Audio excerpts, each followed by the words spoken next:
بسم الله الرحمن الرحيم. الحمد لله كما ينبغي الجلال وجهه وعظيم السلطان، والصلاة والسلام على نبينا محمد وآله. اللهم صل وسلم وبارك وانعم على حبيبنا محمد. अॼु القواعد الشرعية जेकी आहे तक़रीबन 20 नंबर हूंदी। इसी चऊं था मुख़्तसर कयूंसि, इन जे करे त सवला थियनि दोस्तनि खे यादि बाद कनि। अॼु जेको आहे अल असलु जेको क़ाइदो आहे उन जो नालो आहे अल असलु फ़िल अबदाअ अत-तहरीम। अल अबदाअ अत-तहरीम, अल असलु फ़िल अबदाअ अत-तहरीम। इन अबदाअ अल बुदअ चवंदा आहिनि इंसान खे, जेको इंसान मर्द आहे, शादी थो करे, घरवारी सां सुम्हे थो, त इहो जेको इन्हनि जे विच में जेको थिए थो इन्हनि खे अल अबदाअ चवंदा आहिनि। ॿिया बि नाला काफ़ी आहिनि, जिन्सी नाला आहिनि के कीअं, पर इंसान मर्द जेको आहे या औरत आहे, इहे शइ पंहिंजो शहवत जेकी इंसान कढे थो, असुल शरीयत में इन में हुकुम छा आहे?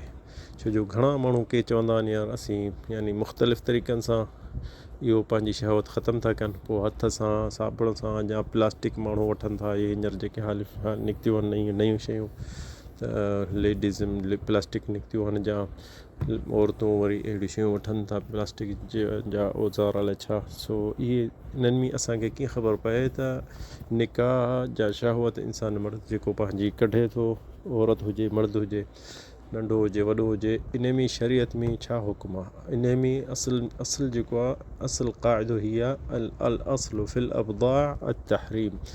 जीअं असीं पहिरियां चयो हो त शरीयत में हर शइ जो क़ाइदो सवलो इहो हूंदो आहे त हिकिड़ो शइ आहे क़ाइदो यादि करे छॾ, त अॻिते तोखे हर शइ सम्झी वेंदे। मिसाल असीं चयोसीं लिबास में हर शइ हलाल आहे, चंद शयूं आहिनि मना आहे। खाइण पीअण में हर शइ हलाल आहे, पर चंद शयूं आहिनि जंहिंमें मना आहे। हाणे अबदाअ जेकी आहे इहा जिन्सी इंसान मर्द औरत जेके आहे, इहे अल असुल इन में तहरीम आहे। असुल आहे इन में त हर शइ हराम आहे, हर शइ सिर्फ़ु शादी निकाह जेको थिए थो ऐं मिल्कल यमीन जेके अॻ में जंगनि में माण्हू वेंदा, पोइ जंग मां पोइ उन्हनि खे लेडीज़ मिलंदा हुआ, मायूं मिलंदियूं, त उहे जेके पोइ जेको उन्हनि जो कमांडो हूंदो विराईंदो हो, मायूं बि विराईंदो हो, ॿार बि विराईंदो, मर्द बि विराईंदो हो। पोइ उहे उन्हनि खे अॻ में चवंदा हुआ, जंहिंखे हींअर भाऊ हिकिड़े असांखे सम्झ त चवनि था ग़ुलाम। इंसान जे ग़ुलाम करे औरत खे, हिकिड़ी खे या 10 हुजनि या 1000 हुजनि, जे मिलीअसि त पोइ उन्हनि सां सुम्ही सघे थो। ऐं जे औलाद थियसि त पोइ आज़ादु थींदी, जे औलाद थियसि त पोइ उहो आज़ादु थींदी। ऐं इहा हिकिड़ी जाइज़ आहे। ॿियो सिर्फ़ु निकाह, ॿियो हर शइ में इहा इंसान न सोचे, न को पाण के हथ सां करे, या को प्लास्टिक जे या कहिड़े बि तरीक़े सां जेको सोचे थो के जीअं ज़वाज मुता था कनि त भला असीं ॾींहं हिकिड़े जे लाइ शादी कयूं या कीअं, हर शइ इन में शरीयत दरवाज़ो बंदि करे छॾियो आहे। सिर्फ़ु इहे 2 शयूं आहिनि जेके अलाह जे रसूल जे तरफ़ां ऐं क़ुर में बि आहे इन्हनि जा दलील, त इन्हनि जा दलील क़ुर में बि आहिनि त इहे सिर्फ़ु इन तरीक़े सां हलाल आहे।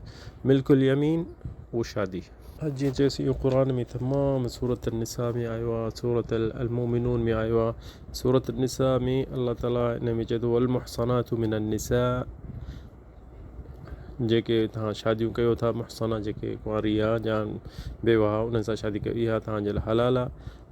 ऐं मुहसनात मिन इल्ला मा मलकत ऐमानुकुम किताबुल्लाह अलैकुम वहिल्ल लकुम मा वराअ ज़ालिकुम अन तब्तगू बिअमवालिकुम मुहसिनीन गैर मुसाफिहीन फमस्तमतअतुम मिनहुन्न फातूहुन्न उजूरहुन्न फरीदा वला जुनाह अलैकुम फीमा तरादयतुम बिही मिन बअदिल फरीदा इन्नल्लाह कान अलीमन हकीमा। अल्लाह साईं हिते चए थो त औरतूं मर्दनि जे लाइ सिर्फ़ु शादी सां निकाह सां जाइज़ आहिनि, जा मिल्कल यमीन जेके जंग में मिलंदियूं खणी ईंदा, पोइ उहे बि इन्हनि जे लाइ हलाल आहिनि। ॿियो को बि तरीक़ो कोन्हे इंसान जे लाइ, ॿिया जेके बि तरीक़ा आहिनि जा हुआ या अॻिते थियनि, इंसान सम्झी वञे क़ाइदो शरई जेको इहो आहे अल असलु फ़िल अबदाअ अत-तहरीम। यानी इन मां सिर्फ़ु असांखे वाज़े थिए थो त ॿियो को बि तरीक़ो न आहे इंसान खे पंहिंजी शहवत पूरी करे। इंसान मर्द हुजे औरत हुजे, छा बि हुजे, नंढो हुजे वॾो हुजे, अमीर हुजे ग़रीब हुजे, बादशाह हुजे, ॿियो को तरीक़ो न आहे। इहो ई इन जे लाइ 2 तरीक़ा आहिनि हलाल, जेको इंसान इन सां पंहिंजी शहवत पूरी करे सघे थो। इन में वॾी अलाह जी हिकमत आहे त इंसान जो नस्ल सही रहे, इंसान जो नस्ल सही रहे। वल्लाहु अअलम बिस्सवाब।